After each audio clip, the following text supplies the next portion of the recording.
for the boys. Woo! Oh, I fucked.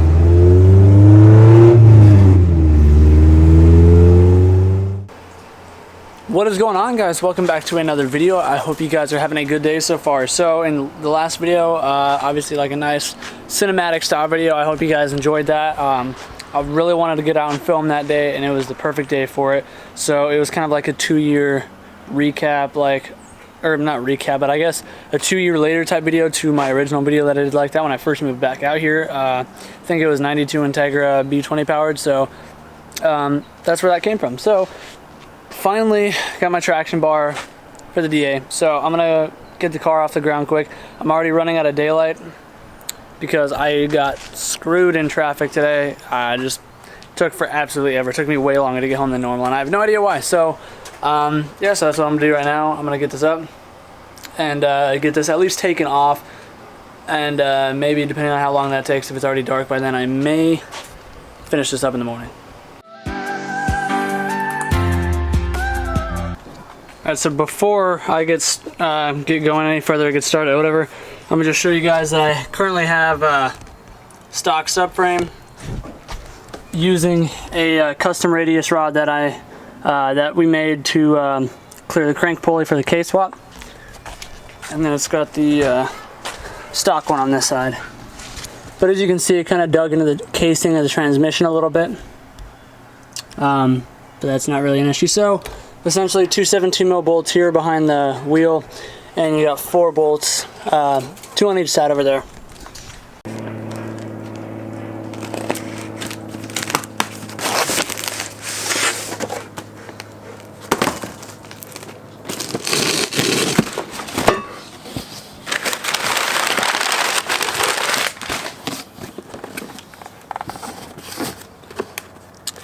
Alright, so right off the bat we got plenty of stickers, which is always cool. I like stickers, even though I've got a lot of JBtuned stickers on the car already. So, awesome. Alright, so right off the bat, this is obviously the bar itself. So I'm assuming in this box is the radius rods, and the assumption is correct. So that means in these other 3 little boxes must be the little joints. So I'll open that. This is what we're looking at then. The joints must be in this. Oh yeah. Nice and heavy. So, got the radius rods in that box. And then you have your end links. These are the pieces that screw into each end. These are going to be what your adjustment is for your caster, and obviously your mounting position. So we got 4 of these. And then we have these 2, I believe these are the mounting brackets that go to the frame rails, and new hardware, so that's always good. So this does not come with printed instructions. I believe they have instructions on the website, so if you need to figure out how to do it, then obviously watch the video that I'm about to do. But you can also check out the website k/tuned.com, and you should be able to find all the instructions online there. So that's what I'm going to do in this case, just to make sure I get all the hardware in the correct locations. And I will see you guys in the morning, and we can get this done. So obviously it's late now, and I just got bored inside. It's only like 8, just after 8:30. So I'm going to go ahead and I'm going to just show you guys really quick what you got to do to get the factory subframe off. And I'm going to start mocking everything up, and then I'll finish it up in the morning. But like I said, I'm just getting antsy sitting inside, so I'm going to just do this right now. So here, let me show you. Alright, so here's your factory subframe and radius rods. Really easy to take out. It's just really bulky and really heavy. So that's also what the JBtuned traction bar is going to do, is get rid of obviously the mass, but a lot of the weight too. So yeah, big difference there. Obviously JBtuned on left, factory on right. These aluminum rods instead of those big O, I'm assuming cast rods. So yeah, one of the main reasons people do traction bars, by the way, is so that the main reason at least is to prevent wheel hop. A lot of drag races use it because it helps keep the front end more planted, keeps it from like bouncing around and stuff, especially if you get really grippy tires. But another reason is obviously, like I said, keeps the front end more planted. So for the road racers and stuff, it helps get a more, from what I can understand, a better turn-in response. I can't say until I get this put on, obviously. And then also to clear up space, because for anybody running, like, obviously these engines in these cars factory are B18s, so if you want to upgrade your header, there's not a lot of room to do so, because most headers are going to come more out and then down, which creates an issue, because as you can see in mine, I had to cut out a chunk to fit my header, which can look very ugly, especially if you were still running a B series. The K series is sitting backwards, and manifold and the hoses and stuff kind of cover it, but for me, I get a lot of wheel hop because there's obviously a lot more torque with the K series, and I need to clear up space and I want to save some weight. So that's why I got it, and I went with K-Tuned because K-Tuned hooks it up as is. I figured I'd give the traction bar a shot. Some people, there's literally like one video on YouTube, 2 videos on YouTube. One of them is just a time lapse of somebody installing it, and the other one is some guy saying his broke. But I feel like his is more user error because it doesn't look like he installed his necessarily correctly. And I know that his video was like a year ago. They've updated the bar since then, and I also wanted to see if the K-Tuned traction bar will fit a K-swap. They say it should, so I'm kind of the guinea pig. I know the Innovative bar fits it, but yeah, we'll see. So right off the bat, K-Tuned does tell you to keep your stock bolts because that's what's going to hold this in place. So, all right, so right off the bat, I'm seeing now that the factory radiator mounts right there. I got to cut those off. So this will have to wait till tomorrow.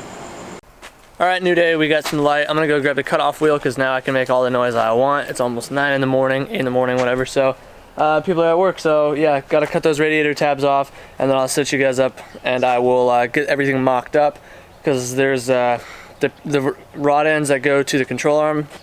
There's a washer, bolt, spacer, and bracket assembly. Like, make sure that you gotta kind of decipher. So I will do that. I will mock everything up, and I will then show you guys before I tighten it all down. So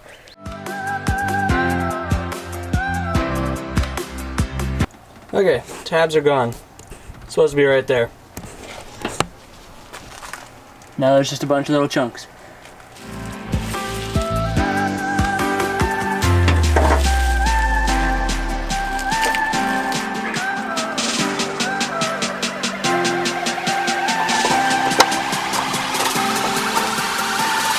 Alright, so the traction bar is now at least hand tight. So, nice and up there. And I'm going to just go over with you really quick the hardware that comes in here. So, this is the part where it gets kind of confusing, is these brackets. This is specifically for the 1993 chassis Integra, so obviously my car DAs. So I'm assuming if you clicked on this video, you're either just a regular viewer or you're looking for this car specifically. So, this attaches to the traction bar, and it mounts up to the factory subframe location. So let me show you that quick.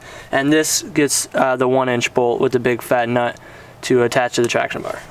So just like that, nut and, or the 1-inch there, the big long washer there to the factory subframe bolt. So this right there is the other subframe bolt. Obviously you don't need it, but yeah, presto changeo.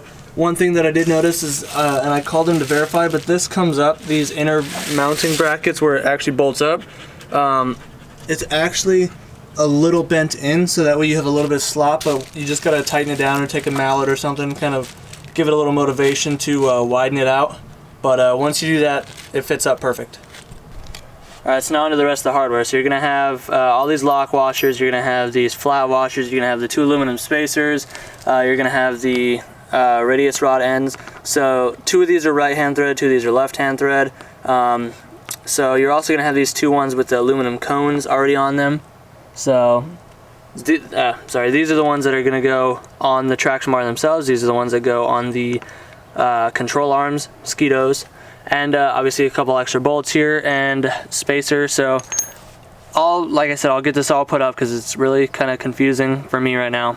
So I'll get it up and I'll show you exactly which order all these go in. Alright, so I already got the driver's side done, so this is what we're going to be doing for the control arm side of the traction bar. I just want to point out really quick the difference in these. Like I said, one's left, one's right hand thread, but the traction bar side of these is going to have these cones on it, so you don't need those for right now. but this one, you're going to see that it has these 2 black lines on the side, so that's going to be important here. So you're going to take the second longest bolt, I don't know the actual length, but it's the one that you're not using to hold the other L brackets in. So take that one, take a crush washer, and then put it through the bracket, and then take a flat washer, put that on, and then the black sides, put it against the bracket, and then one more flat washer, and then that side is done. And then for this next side, you're going to just take the last set of bolts, and then another crush washer, stick that through, and then these aluminum spacers, just like that. So then it's just going to bolt right on down to the top of the control arm where the factory radius rod was before. Alright, so it's a bit hard to see, but here they are.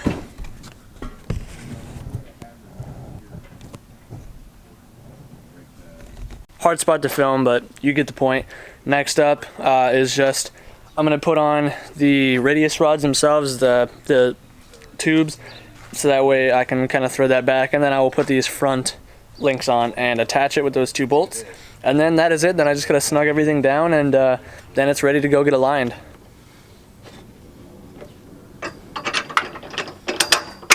Alright, so now with the traction bar finally installed, I got some room cleared up over here.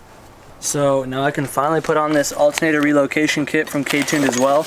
I've had this since I did my K-swap in the first place, but obviously with the regular subframe, it will not fit in the slightest. So, yeah, I'm going to go through this. Again, I got to go through the instructions because this kit does not have any.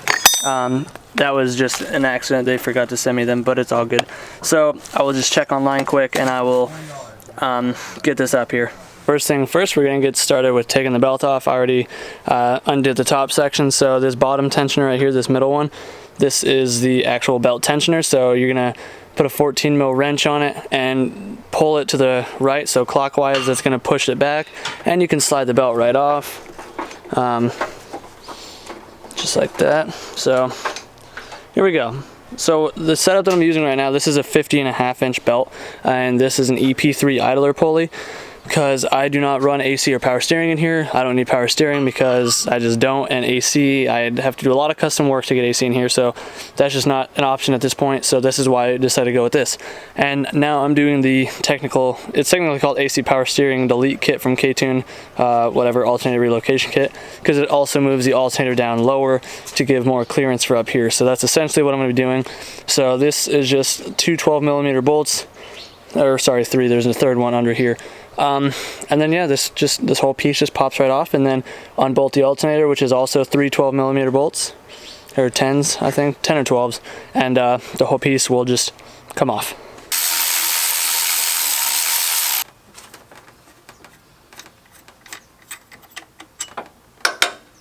Alright, so now with the alternator and stuff out of the way, we got a lot of room right here, and I got the kit opened up. So I already got the one plate already bolted up onto the block. So this is the rest of what's in here. Obviously you got your bolts and your hardware, aluminum spacers, nuts, and then the pulley and tensioner, and I believe this is just a different pulley for depending on which alternator you have and how many ribs and whatnot. So got the instructions loaded up here on my phone, and I'm about to get started, so I'll kind of mock everything up and I will then show you and walk you through it. So pretty much here up top, this black bracket that's right here, there's 2 bolts that hold it on. There's a tiny little cap screw over here that's like M8 by like 25. It goes on that side, and then the longest bolt with the hex head on it, that and one of the spacers, the smaller spacer, go here for that actually hold the alternator into place. I know that's a really bad description, but I don't have the sizes of the bolts, but try and get in there, kind of see it. Alright, so, and for this, the actual tensioner section right here, there's only 2 bolts that hold that in. It's an M8 by 65, I believe, and the spacer that has the 1 dash in it, like the 1 line through it, that goes obviously on the back side, and then you tighten that down, and then it's also got this 1 tiny little screw down here that'll just go in on the bottom there. And then here on the bottom, I'm really sorry about the camera angle and if the audio is really loud. The mic is right next to my mouth. So yeah, you can see the M8 by, I believe these are 65s also, with these 2 spacers the spacers have the 2 lines engraved in them. So that goes down there, and there's locking nuts on the back side of that bracket.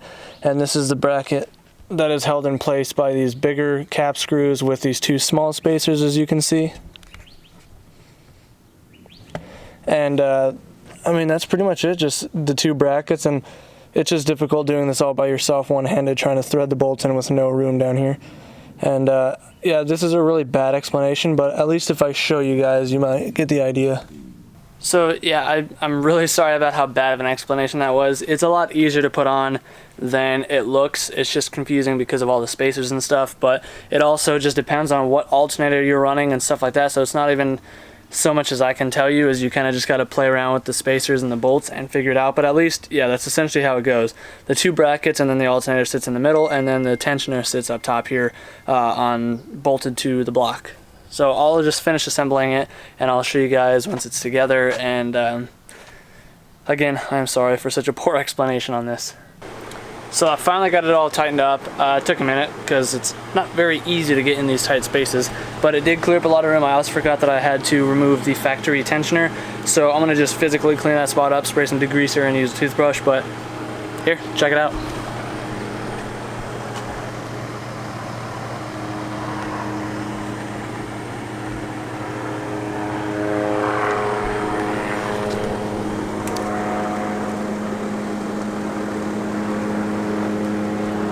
I think it turns out pretty good. I gotta get the car down, obviously, and I do recommend getting an alignment. I will be doing my alignment next week. I don't drive the car every day, so not really worried about getting it done today. But yes, after you do a traction bar, always go get an alignment. It does throw off your caster, especially on a car like this that doesn't have adjustable caster to begin with. You're gonna throw it off a bit. So I apologize again for the lack of instruction and like all the detail, because just so hard to get this big camera in these tight spaces. So hopefully it at least simplified it for you, the installation. I'm going to cut this video off here though. I don't want to drag this on into this next video that I'm going to be filming here today. So if you enjoyed the video, be sure to like, comment, subscribe, stick around if you're new to the channel. I do installations here and there, but I just obviously build this K20 swapped Integra. I got a Del Sol, I got the Civic behind me here, and do some skating and some vlogging all in the mix of it. So yeah, hopefully you found this helpful, and I'll catch you guys in the next video. Peace out.